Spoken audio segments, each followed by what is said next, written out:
Hey. Today I did a bit of very simple job, like a mindless work, and while doing that, I had time to meditate. So doing my own thing, and some ideas came. I don't know where the idea came from, but could be my own thinking. I can't tell you that. I just want to share it. The light bulb moment. Lots of people are seeking love. Lots of people are chasing love, but they don't know what it is. They don't know how to do it, what they are looking for. It's a feeling, and most people look around and they copy what they see through their eyes, or how they feel, how they build their reality through their five senses, and they compare to other people's reality. And since they were taught that a smile is part of feeling good, feeling happy, being loved, they assume that people who smile are people who found love. So it's one clue. Other people were misled to think that being wealthy it's equal to happiness, and that's why, or that's the way you get love. Other people are looking for love, and probably they copied from others or from some parents that the love can be obtained through sex. So, because the brain is an adaptive machine, it's a biological machinery that is learning and adapting and changing and evolving.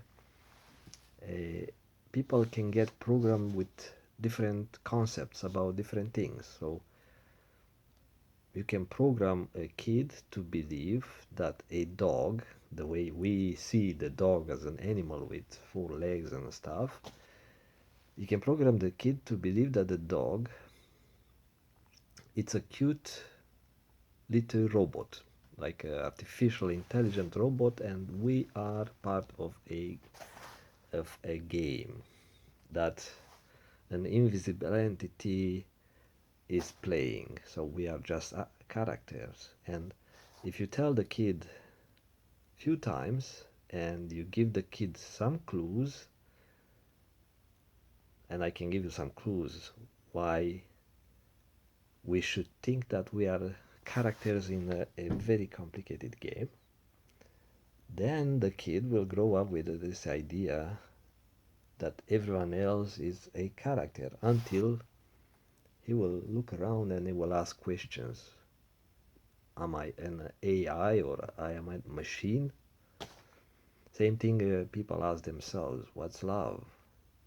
So in any case, we are programmed to seek this feeling because it's a good feeling, and it's a very complicated energy that some people understand what it is, some people felt it, but since we are here in a journey of evolution of our soul, we are sent here to make choices how to grow into, let's say, into a good beings that get us closer to God or to the creator of this game, or how to move away. So it's a large scale that we can choose where we are at. We could be,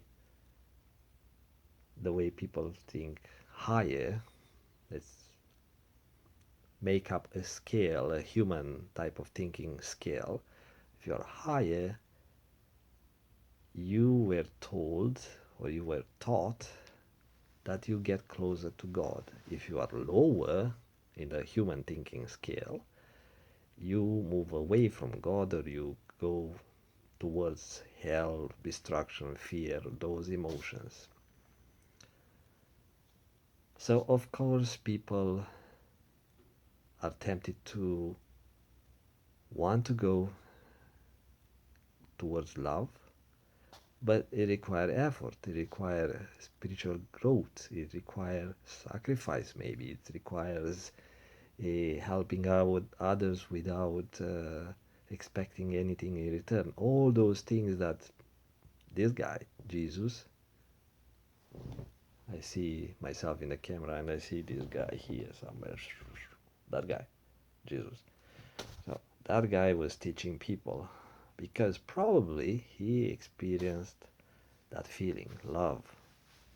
Probably he went through this journey, getting closer to God. And so he was able to express it and teach others how to get it. So why people come here? It's a soul journey. It's like a, a, a large amount of energy, information. Our body as a material form contains, and also the information of the soul that contains information about previous lives and all that. And it comes here to, like I said, to choose to evolve. So it's assigned some mission here, get here embodied a human body, and now with this human body, which is the machine to navigate the material world, it can choose different journeys, different missions, different behavior. And some people are programmed to come here based on the previous life journey. So let's say someone was a killer in a previous life. I'm not sure if from God's perspective being a killer means destruction, means something bad that God does not want to see. Or maybe if we think from human perspective, God created everything, that means the God does not want to see these souls, these pieces of code, pieces of software, destroying his work. So maybe destructions means something that God does not want to see. That's the human way of thinking. So let's think like humans. So these people did something that moved them away from God, put them somewhere lower, on a lower scale of the spiritual growth, like again from the human perspective. So they went away, they went lower, a lower vibe, the way the spiritual people think, lower vibe, vibration. And when they came here, they came with this baggage of, let's say, karma. Came here, they are charged and they are situated on that scale, and they have to choose. I want to grow. I'm at this level. I got in this world at this level, or I got at that level, or I got at that level. And in this journey, I have to choose to go higher and feel good, spread love, help other people. Or if the soul feels better moving away from God, away from love, and just feeling the fake love, which could be through sex, through killing, through, because those people who do those things, they still get a feeling. It's a feeling that they like.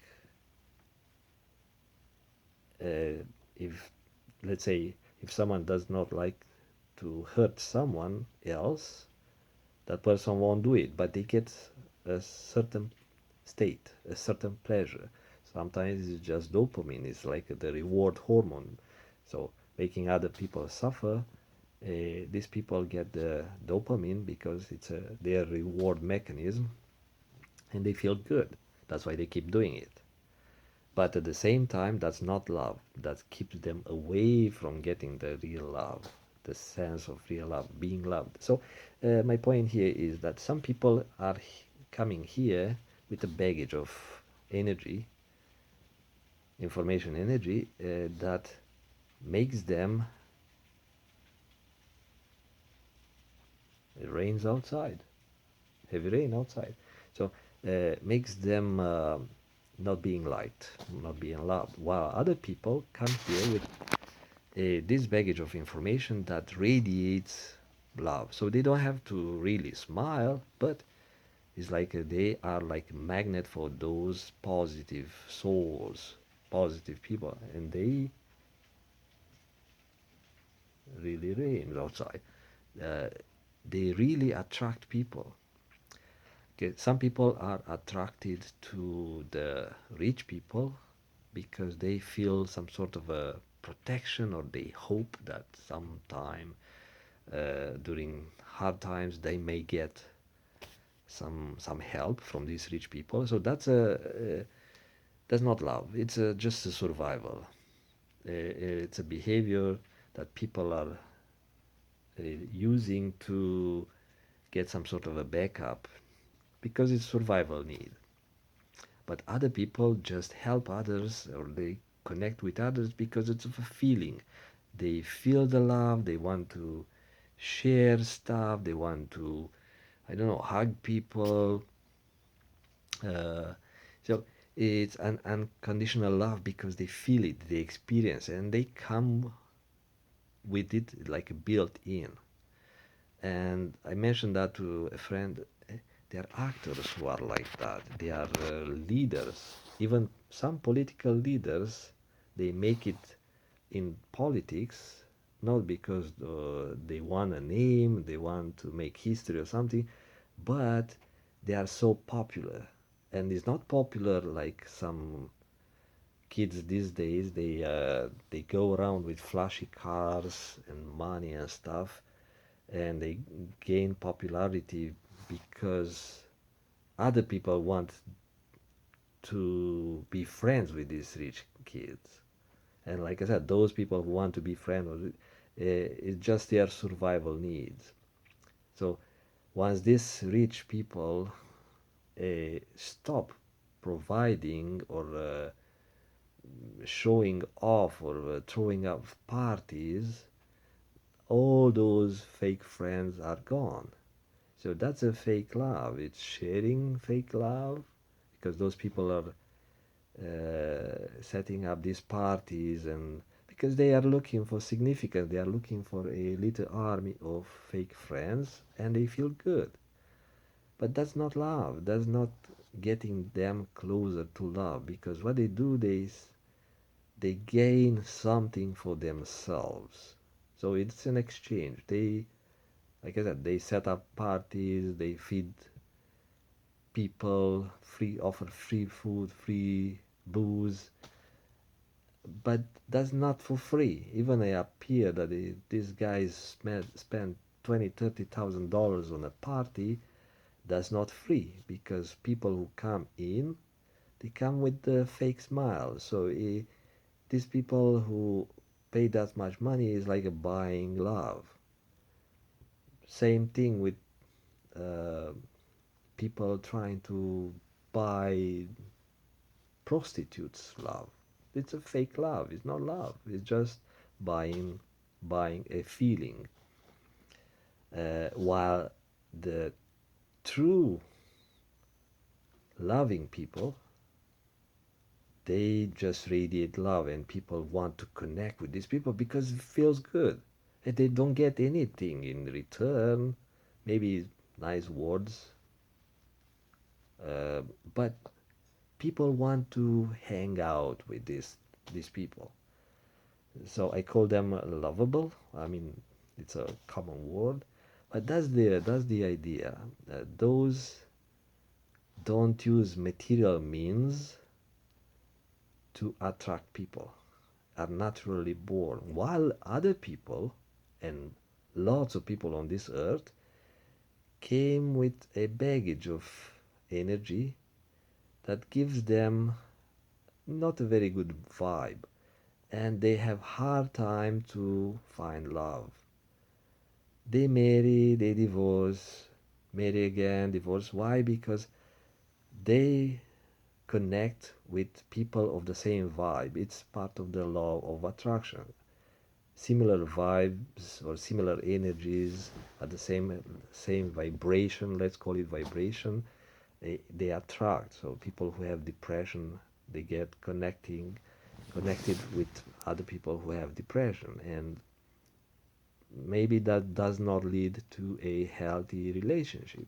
People who have past trauma, they connect with similar people who have past trauma. Why? Because they feel understood. They sometimes they just share the same type of thinking, same thoughts.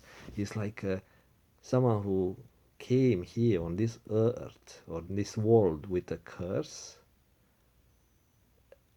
wants to hang out with very similar people who came here with a curse, being cursed for generations to to get here and not be loved.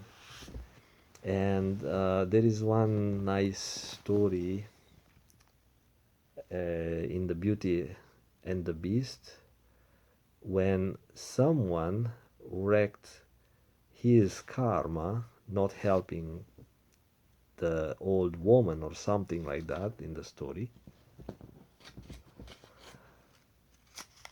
Garbage, piece of paper.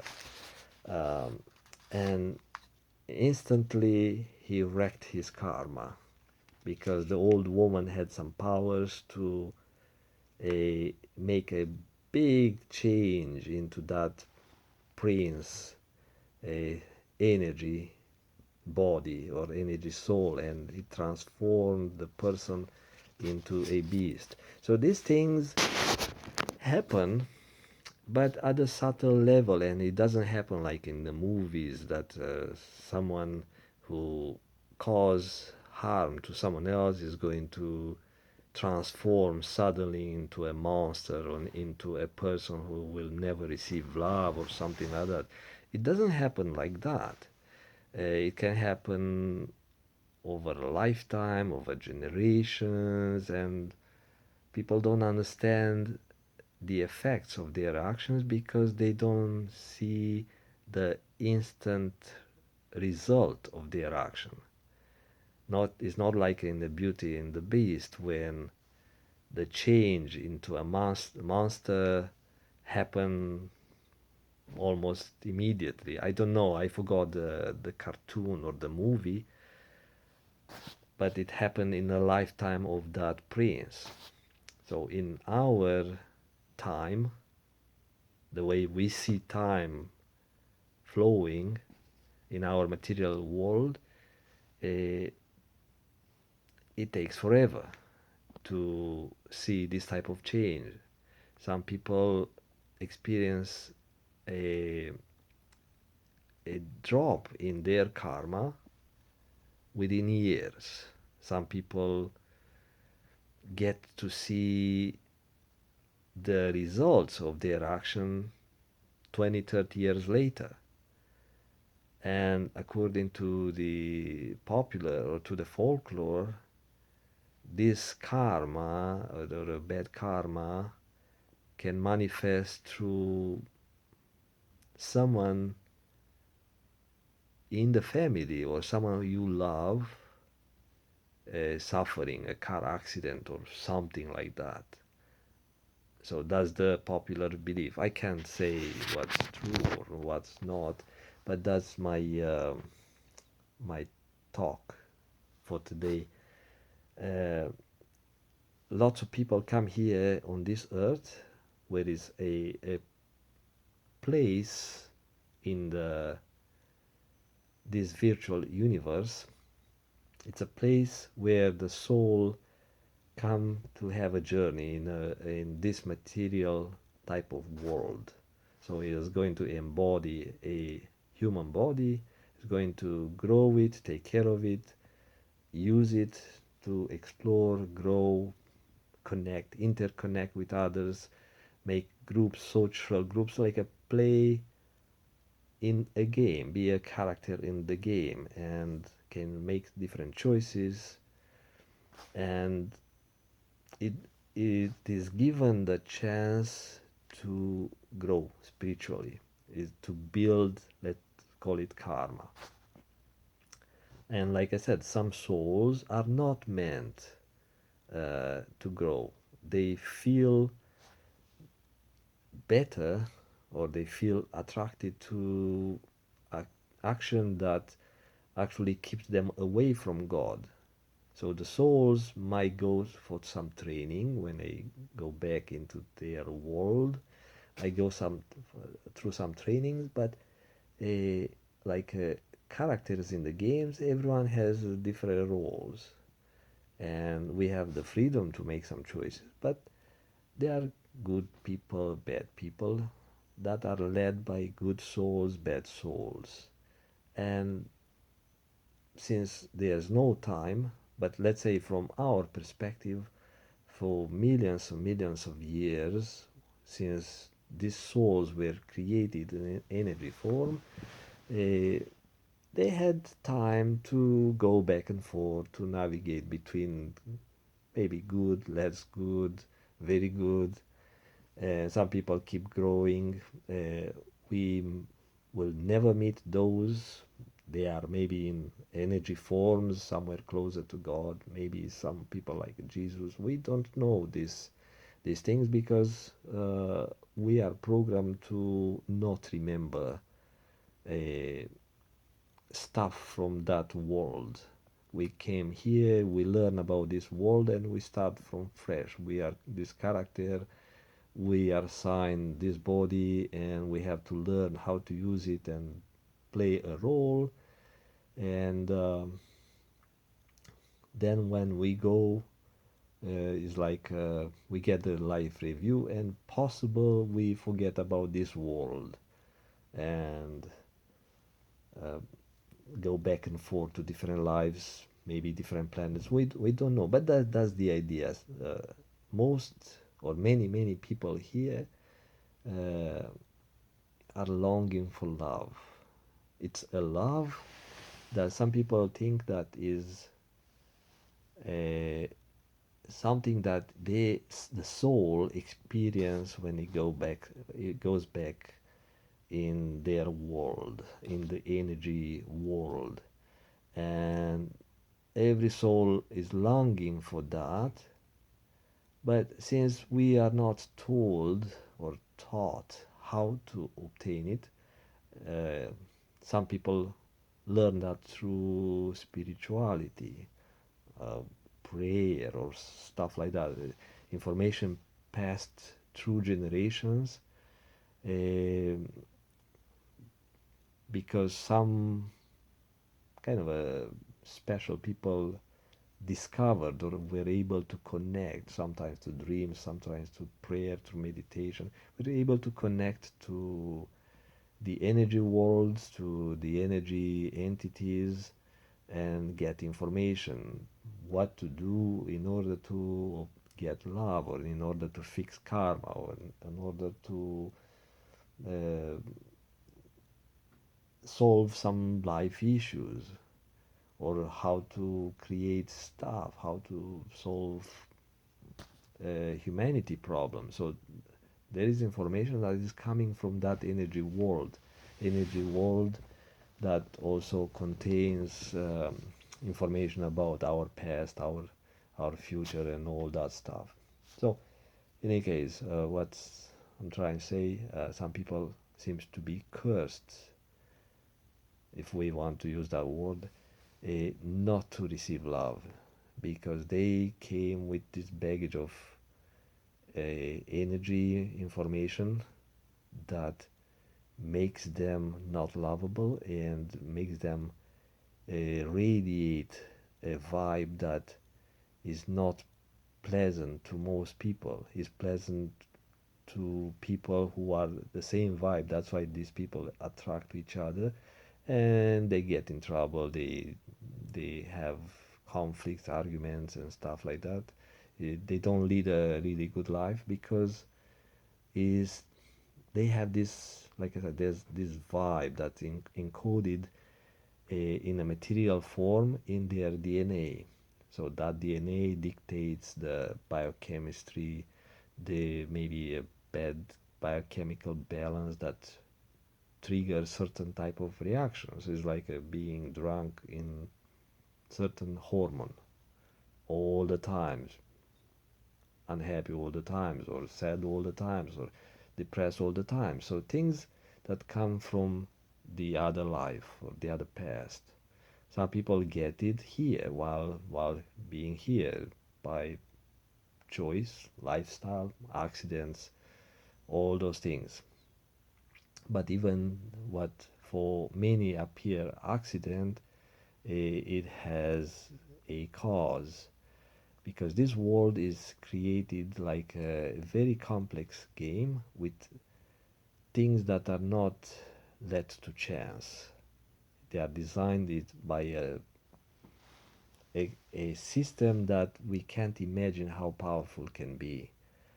Imagine if we see this reality with so much information, with so much density of information. Uh, we see this like every material here have billions and billions of atoms, the way we can kind of think of the material being made of atoms and molecules and structures and all that stuff. So if we see this complex, let's say just a pillow or a blanket, but everything here is made out. So imagine how much information is being put into, let's say, a building. But now imagine the whole world, known and unknown. It's immense, it's an infinite amount of information. And it was created by a machinery or by a system that can handle this amount of information. So there is no computer system or a man-made system or device made. Even we take the whole internet network and combine the power of all computers, they cannot generate the amount of information that is being contained in the world we know and the world we don't know. So this machinery that some people call it God, it's so complex and so powerful that can handle this much information. And what we see is all energy. If if you don't believe what I'm saying, yeah, listen to Nikola Tesla and other maybe the more recent physicians. They would give you explanation from their scientific point of view. I can give you my explanation, and if you want to dig it up, go into my channel a few years back, and I'll explain you how I see the information being encoded into atoms and all that, how this structure is stable and stuff. So again, I can talk hours, but I thought to have a shorter video today. I have to go to bed. See you later. Bye bye.